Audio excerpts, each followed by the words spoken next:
자비로우신 주님, 오늘도 새로운 삶을 열어주시니 감사합니다.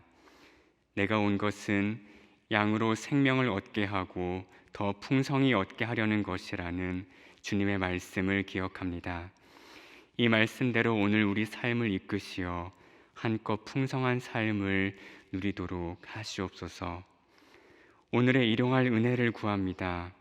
우리의 일터에 복을 내리시어 하루치 벌어야 할 몫을 벌게 하시옵소서. 행여 손쓸 수 없는 상황을 만나 생업이 어그러지지 않도록 하시고 일을 하며 기쁨과 보람도 맛보게 하시옵소서. 관계의 풍성함을 위해서도 기도합니다. 오늘 우리가 접촉하는 모든 사람과 더불어 평화를 이루게 하시옵소서. 가정에서 든든히 지지를 받게 하시고 일터에서 매끄러이 소통하게 하시고 손잡고 걷는 모든 동행과 따사롭고 해맑은 미소를 나누도록 하시옵소서. 무엇보다 성령에 사로잡혀 살기를 소망합니다. 성경에 이르시기를 누구든지 그리스도의 영이 없으면 그리스도의 사람이 아니라고 하셨으니 오늘 하루 성령 안에서 성령을 따라 살도록 하시옵소서.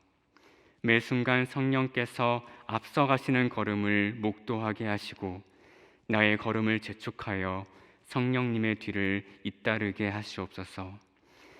우리 삶에서 맺어야 할 마땅한 열매들이 있습니다.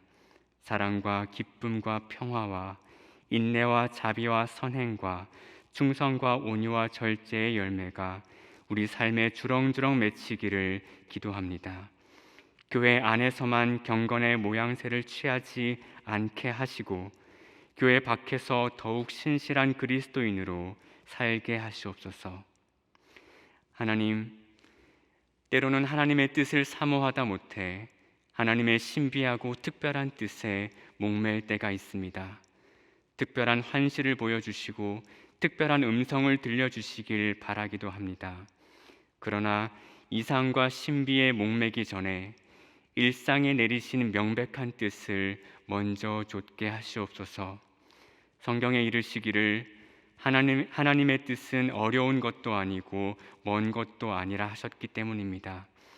그리스도 예수 안에서 너희를 향하신 하나님의 뜻은 항상 기뻐하고 쉬지 말고 기도하고 범사에 감사하는 것이라 하셨기 때문입니다.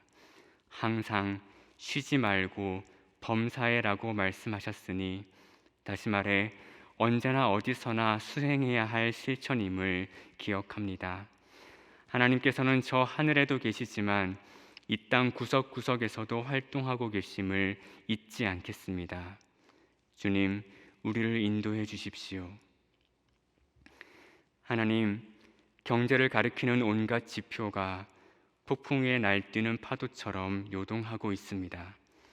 주가는 폭락하고 화폐 가치는 떨어지고 원자재가는 오르고 있습니다. 다음 달에는 전기와 가스 요금이 인상될 예정이고 물가 상승률은 6%대를 기록할 것이란 전망이 나오고 있습니다. 모든 숫자가 삶을 위태롭게 하는 쪽을 가리키고 있습니다. 주님, 현실이 어지러울 때마다 우리는 하늘을 바라봅니다. 이것이 주님으로부터 오는 어려움이라면 자비를 베푸시어 거두어 주십시오. 그러나 우리는 알고 있습니다. 이것은 탐욕을 동력으로 삼은 우리 시대의 정신이 만들어낸 살풍경입니다. 우리는 지나치게 갖고자 했고 지나치게 누리고자 했습니다. 기술을 무기로 삼고 자연을 볼모로 삼아 우리의 만족을 극대화하고자 했습니다. 주님, 우리 인간을 불쌍히 여겨주시옵소서. 그리고 이 어려운 시기에 주님의 백성이 분연히 일어나게 하시옵소서. 욕망이 삶의 조건이라고 말하는 세상에 자족과 감사로 답하게 하시고 소유가 행복이라고 말하는 시대에 나눔과 비움으로 답하게 하시옵소서. 나라를 이끄는 이들에게 지혜를 주시어 선한 방향을 모색하게 하시옵소서. 소망의 성도님을 위해 기도합니다. 심장에 갑작스런 통증을 호소하여 병원을 오갔던 어머니를 위해 기도하는 청년이 있습니다. 어머님은 평소 고혈압을 앓고 계셨기에 갑작스런 심장 통증에 염려할 수밖에 없는 상황이었습니다. 다행히 검사를 통해 약물 치료에 준하는 수준임을 확인하고 안도했습니다. 하나님께 감사를 드릴 뿐입니다. 주님께서 앞으로의 치료 과정을 인도하시길 간청합니다. 아울러 고군분투하며 어머니를 돌보는 청년에게도 주님께서 은총을 베푸셔서 몸과 마음이 무너지지 않도록 붙들어 주시기를 기도합니다. 김경진 담임 목사님을 위해 기도합니다. 짧은 안식의 시간이지만 밀도 높은 쉼을 허락하시옵소서. 매 순간 호흡할 때마다 숨이고 바람이신 성령님께서 들고 나시어 목사님의 몸과 마음과 영혼을 어루만지시길 기도합니다. 눈에 보는 것마다 깊은 통찰로 이어지게 하시고 귀로 듣는 것마다 깨달음이게 하시고 만나서 대화하는 사람마다 서로가 큰 위로를 받게 하시옵소서. 소망교회와 한국교회를 위해 고민하고 기도할 때 주님 응답하시고 하늘의 지혜를 부어주시옵소서. 이제 말씀을 듣기 원합니다. 예수님께서는 귀 있는 자는 들으라 하고 연거푸 말씀하셨습니다. 물리적인 소리는 들어도 신령한 소리에는 귀를 닫곤 하는 우리를 긍휼히 여기시옵소서. 나를 험담하는 소리에는 귀를 쫑긋하지만 나에게 변화를 촉구하는 음성에는 귀를 닫는 우리를 긍휼히 여기시옵소서. 우리의 아둔한 귀와 마음을 열어주셔서 주님의 말씀을 주님의 말씀으로 알아듣게 하시옵소서. 이 모든 말씀 우리 주 예수 그리스도의 이름으로 기도합니다. 아멘. 오늘 하나님께서 우리에게 주시는 말씀은 야고보서 1장 19절에서 27절입니다.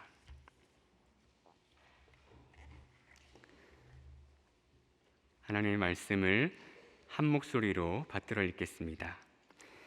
내 사랑하는 형제들아, 너희가 알지니 사람마다 듣기는 속히 하고 말하기는 더디하며 성내기도 더디하라.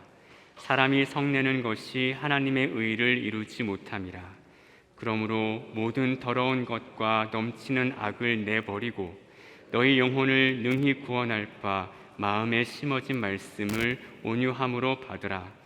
너희는 말씀을 행하는 자가 되고 듣기만 하여 자신을 속이는 자가 되지 말라. 누구든지 말씀을 듣고 행하지 아니하면 그는 거울로 자기의 생긴 얼굴을 보는 사람과 같아서 제 자신을 보고 가서 그 모습이 어떠했는지를 곧 잊어버리거니와 자유롭게 하는 온전한 율법을 들여다보고 있는 자는 듣고 잊어버리는 자가 아니요 실천하는 자니 이 사람은 그 행하는 일에 복을 받으리라. 누구든지 스스로 경건하다 생각하며 자기 혀를 제갈 물리지 아니하고 자기 마음을 속이면 이 사람의 경건은 헛것이라. 하나님 아버지 앞에서 정결하고 더러움이 없는 경건은 곧 고아와 과부를 그 환난 중에 돌보고 또 자기를 지켜 새 속에 물들지 아니하는 그것이니라. 아멘.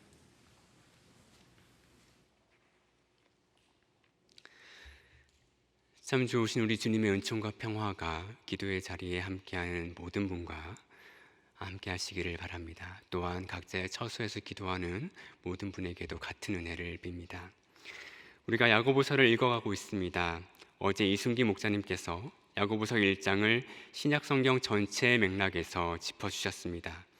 저는 오늘 본문을 야고보서 전체의 맥락에서 짚어보도록 하겠습니다. 이미 읽은 대로 야고보서의 수신인은 흩어져 있는 12지파입니다. 이는 디아스포라 공동체를 말하겠습니다. 학자에 따라 견해가 조금 다르지만 흩어진 교회로 보아도 무방하겠습니다. 그런데 야고보 사도는 글을 시작하자마자 뭐가 그래도 급한지 시험을 운운합니다. 그것도 여러 가지 시험을 말하지요. 이 시험의 정체가 무엇일까? 1장에는 분명하게 나타나지 않습니다. 어떤 어려움처럼 보이는데 그 어려움이 공동체 내부에서 기인하는지 공동체 외부에서 기인하는지 궁금해집니다. 저는 그 해결의 단초를 4장에서 발견했는데요. 4장 1절에는 너희 중에 다툼이 어디로부터 나느냐? 너희 지체 중에서 싸우는 정욕으로부터 나는 것이 아니냐라고 말씀하십니다. 그리고 4장 11절에서는 형제들아 서로 비방하지 말라고 말씀하시지요. 네, 이것이 이 공동체들의 상황으로 보입니다. 교회 공동체 안에 서로를 비방하고 다투고 싸우는 모습이 있습니다. 야고보서가 흩어져 있는 12지파에게 보낸 편지인데 거의 모든 교회가 분쟁 가운데 있다고 넌지시 암시하는 것 같습니다. 이 말씀은 우리에게 묘하게 위로가 되죠. 교회의 분쟁은, 어려움은 초대교회에도 있었구나. 묘한 위로를 줍니다. 그런데 사실 이것이 공동체입니다. 공동체는 갈등의 무풍지대가 아닙니다. 서로 다른 사람들이 만났는데 거기 갈등이 없을 수 없습니다. 갈등이 없다고 생각하는 그 생각이 순진하겠죠. 오히려 공동체는 싸우는 집단입니다. 스카펙의 정의에 따르면 공동체는 싸우는 집단인데 거기 전제가 있습니다. 품위 있게 싸우는 집단입니다. 그러니까 공동체는 품위 있게 싸우는 집단이에요. 품위 있게 싸우는 방식은 무엇일까? 제 표현대로라면 자기 내면을 박박 긁어가면서 싸우는 겁니다. 그러지 않고 서로의 자존심을 박박 긁으면서 싸우면 그건 개싸움이 되고 맙니다. 그런데 우리가 보통 그렇게 싸우곤 하죠. 자, 방금 읽었던 4장의 두 구절을 토대로 정리하면 야고보 사도가 보시기에 공동체가 다투는 원인은 두 가지입니다. 4장 1절에 욕망이고요. 다르게 표현하면 정욕, 욕심, 탐욕 이렇게 말할 수 있겠습니다. 그리고 4장 11절에 언어입니다. 서로 비방한다고 했잖아요. 과도한 욕망과 타락한 언어가 문제입니다. 그래서 야고보서는 줄곧 이 두 가지를 문제 삼습니다. 과도한 욕망과 타락한 언어. 자, 이 욕망은 다시 말하면 부에 관한 문제이지요. 그리고 언어는 동어 반복이겠습니다만 말에 관련한 문제입니다. 그래서 공동체 안에서 부와 관련된 문제를 해결하고 말과 관련된 문제를 해결하면 공동체 안에 있는 이는 분쟁의 불길을 잡을 수 있다고 야고보 사도는 그렇게 보고 있습니다. 따라서 우리가 1장을 읽다 보면은 1장 초반부터 시험에 관해 말하다가 갑자기 9절에 가서 좀 뜬금없이 빈자와 부자를 언급합니다. 시험을 얘기하다가 갑자기 빈자와 부자를 언급한다. 1장의 맥락에서 보면 조금 튀는 구절처럼 보이지만 야고보서 전체의 관심사를 생각할 때는 이것은 어울리는 구절이다, 이렇게 볼 수 있습니다. 자, 9절 보시면 낮은 형제는 자기의 높음을 자랑하고 부한 자는 자기의 낮아짐을 자랑할지니, 이렇게 말씀하시죠. 이것에서 비롯된 시험이 있기 때문입니다. 다시 말해서 공동체 내부에서 이 빈부격차에서 비롯된 갈등이 있다는 말씀이죠. 그래서 2장에 가면 빈부의 차별에 대해서 그렇게 깊이 다루시는 것입니다. 오늘 본문 19절부터 27절은 1장을 마무리하면서 야고보서 전체를 어떻게 보면 개괄한다고 말씀드릴 수 있는데요. 그래서 첫 절인 19절은 언어 생활로 인한 시험을 암시합니다. 그래서 야고보서 3장에 가면 언어에 관해서 또 신랄하게 말씀하시지요. 또 오늘 본문의 마지막 절인 1장 27절은 경건에 관해 말하면서 욕망의 대척점에 있는 자선에 관해 말하고 있습니다.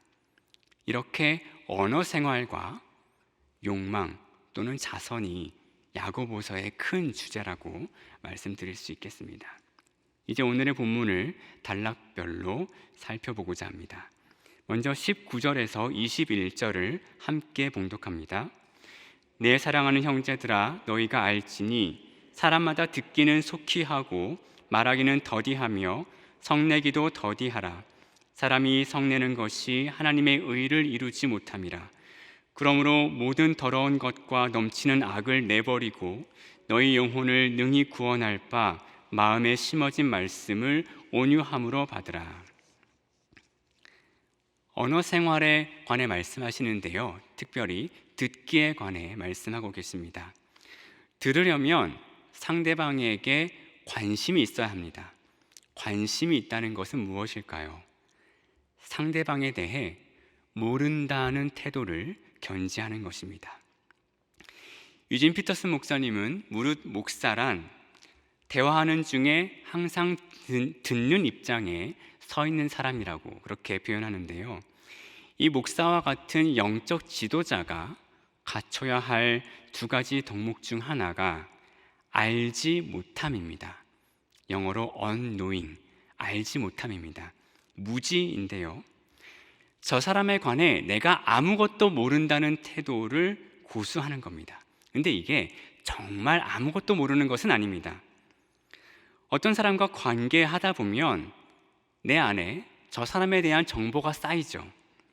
어느 순간 그 사람에 대해서 더 알게 됩니다. 이제는 조금의 정보를 들어도 그 사람에 대해서 더 많이 이해하는 그런 수준에 다다르지요. 그러다 보면 선입견이 자연스레 생기고요, 듣기 전에 판단해버리는 일도 생깁니다. 그런데 이렇게 판단하면서 듣기 시작하면 정말 들리지 않습니다. 지금 여기에서 말하는 그 사람의 내면이 이제 들리지 않아요. 따라서 무지, 알지 못함의 듣기를 실행해야 합니다. 내가 그 사람에 대해서 무지하다, 알지 못한다고 생각하면서 들으려면 내 안에 침묵이 있어야 합니다. 내 속이 시끄럽지 않아야 합니다.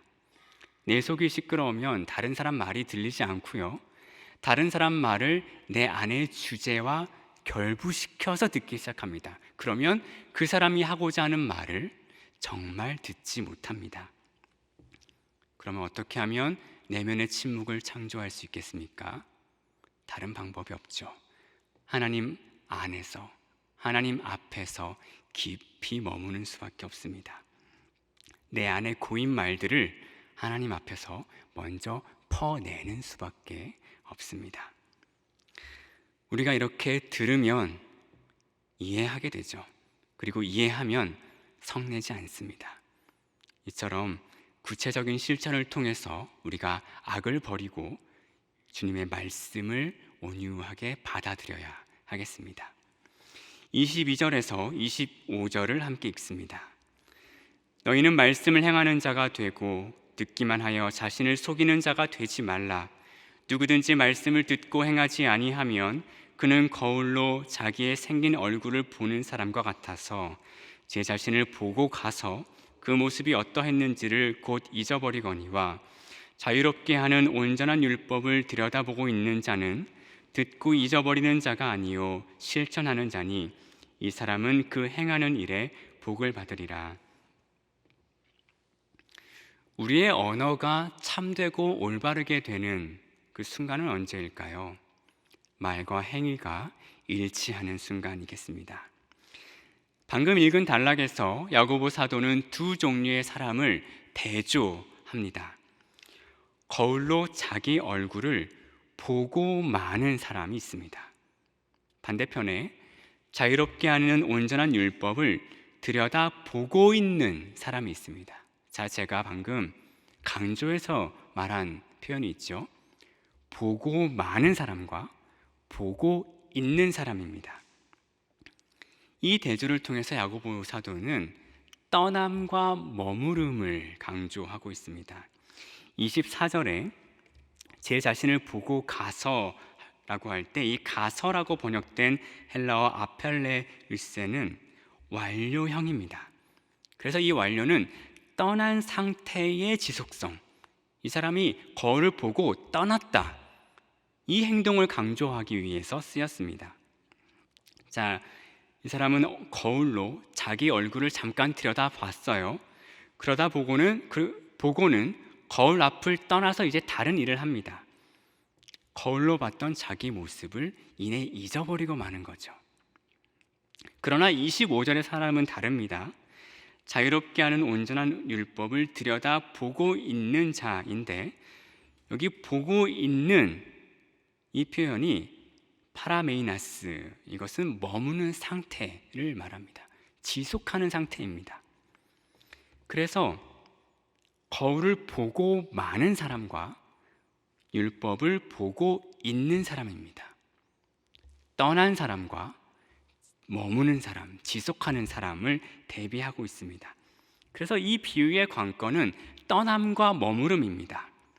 결국 야고보 사도는 말씀을 듣고 거기서 떠나버린 채 행하지 않는,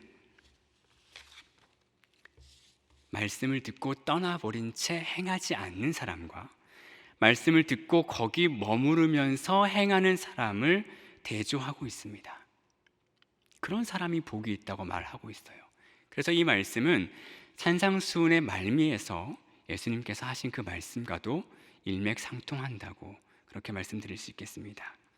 자, 마지막 단락입니다. 26절에서 27절을 읽습니다. 누구든지 스스로 경건하다 생각하며 자기 혀를 재갈 물리지 아니하고 자기 마음을 속이면 이 사람의 경건은 헛것이라. 하나님 아버지 앞에서 정결하고 더러움이 없는 경건은 곧 고아와 과부를 그 환난 중에 돌보고 또 자기를 지켜 새 속에 물들지 아니하는 그것이니라. 26절과 27절은 1장을 마무리하면서 야고보서의 큰 주제를 반복합니다. 아까 말씀드렸듯이 언어와 탐욕, 욕망입니다. 이것을 제어해야지 우리가 경건할 수 있습니다. 야고보서는 경건을 피상적으로 여기고자 하는 우리의 관성에 혹은 우리의 습관에 일침을 가합니다. 우리는 경건을 교회라는 테두리 안에서, 예배와 제의라는 범주 안에서 짐짓 경건한 모양새를 갖추는 것으로 축소합니다. 그런데 영성가인 리처드 로어가 이렇게 말하죠. 우리 모두에게 가장 흔한 유혹은 올바른 집단에 속하고 올바른 예배를 드리는 것을 하나님과의 개인적인 만남 혹은 삶을 변화시키는 만남의 대체물로 사용하려는 유혹이다. 내가 정통 교회에 속해 있으니까, 그리고 전통적인 방식으로 예배를 드리고 있으니까 그런 생각으로 내 삶에 촉구하시는 변화의 말씀을 무시하는 것, 이것이 우리가 빠지기 쉬운 유혹이라는 겁니다. 변화하지 않는 나의 삶에 대해서 다른 어떤 것으로도 우리는 변명할 수 없습니다. 다시 반복하지만 우리가 정통 교단에 속해 있다고 해서, 우리가 예배의 자리에 성실하게 참여한다고 해서 그것이 나의 일상의 실천을 소홀히 하는 것에 대한 변명으로 작용할 수 없습니다. 우리의 언어가 변해야 하고 우리의 실천이 변해야 하죠. 본문 말씀에 따라 이렇게 얘기할 수 있겠습니다. 자기 혀도 다스리지 못하면서 목사고 장로임내 할 수는 없는 노릇입니다. 삶에서 자비를 베풀지 않으면서도 권사고 집사임내 할 수는 없는 노릇입니다. 우리의 소속이 우리가 진정 누구인지 말해주지는 않습니다. 우리의 행동이 진정 우리가 누구인지 말해주지요. 그러나 우리는 자주 스스로를 속이곤 합니다. 그래서 성경은 우리 마음의 그 교묘한 습관까지 지적하죠. 27절 마지막 구절입니다만, 새 속에 물들지 않는 것은 무엇일까? 이 구절이 27절의 마지막을 장식하고 그래서 2장과 이어진다는 것을 감안하면 이것은 차별하지 않는 태도가 아닐까 생각합니다.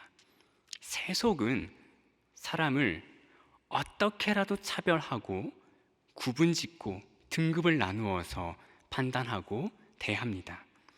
그러나 2장은 차별하여 대하지 말라는 명령으로 시작하죠. 차별의 반대는 무엇일까? 위화감을 느끼지 않는 것입니다. 어딘가에 속해 있다는 느낌을 받는 것입니다. 우리가 신약 성경을 통해 초대교회의 부자와 빈자가 공존했음을 알 수 있습니다. 이 물과 기름 같은 두 부류의 사람이 교회 안에 함께 있었습니다. 그래서 때로 위화감이 발생하기도 했죠. 성찬 본문으로 유명한 고린도전서 11장, 그 본문의 핵심은 성찬 예식문이 아닙니다. 서로 친교를 나누며 먹는 교회 공동체의 그 자리에 부유해서 자기 시간을 좀 마음대로 쓸 수 있는 사람들이 먼저 옵니다. 그래서 음식을 다 먹어치워요. 가난해서 자기 일에 메인 사람이 나중에 왔는데 이 사람들이 먹을 것이 없습니다. 그래서 갈등이 발생하죠. 그런 상황을 고린도전서 11장은 다루고 있습니다. 그래서 늦게 온 사람들이 음식이 없어서 뭔가 민망하고 뭔가 부끄러움을 느껴요. 바울은 이러한 행동 거지가 하나님의 교회를 업신여기는 것이라고 일갈합니다. 그럼 우리가 하나님의 교회를 업신여기지 않게 하려면 어떻게 해야 하겠습니까? 가난한 사람이 우리 교회에 와서 수치를 느끼지 않아야 합니다. 위화감을 느끼지 않고 우리 교회에 녹아들 수 있어야 합니다.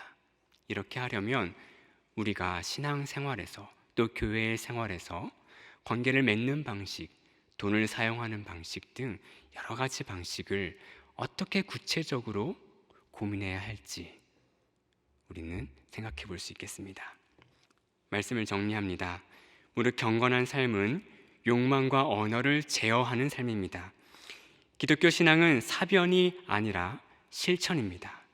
기독교 신앙은 경건의 모양이 아니라 경건의 능력입니다. 기독교 신앙은 차별과 구별이 아니라 환대입니다. 이것이 오늘을 사는 저와 여러분의 신앙이고 또 실천이기를 간절히 빕니다. 아멘. 이제 기도의 자리로 나아가겠습니다. 하늘에 계신 우리 아버지, 아버지의 이름을 거룩하게 하시며 아버지의 나라가 오게 하시며 아버지의 뜻이 하늘에서와 같이 땅에서도 이루어지게 하소서. 오늘 우리에게 일용할 양식을 주시고 우리가 우리에게 잘못한 사람을 용서하여 준 것 같이 우리 죄를 용서하여 주시고 우리를 시험에 빠지지 않게 하시고 악에서 구하소서. 나라와 권능과 영광이 영원히 아버지의 것입니다. 아멘.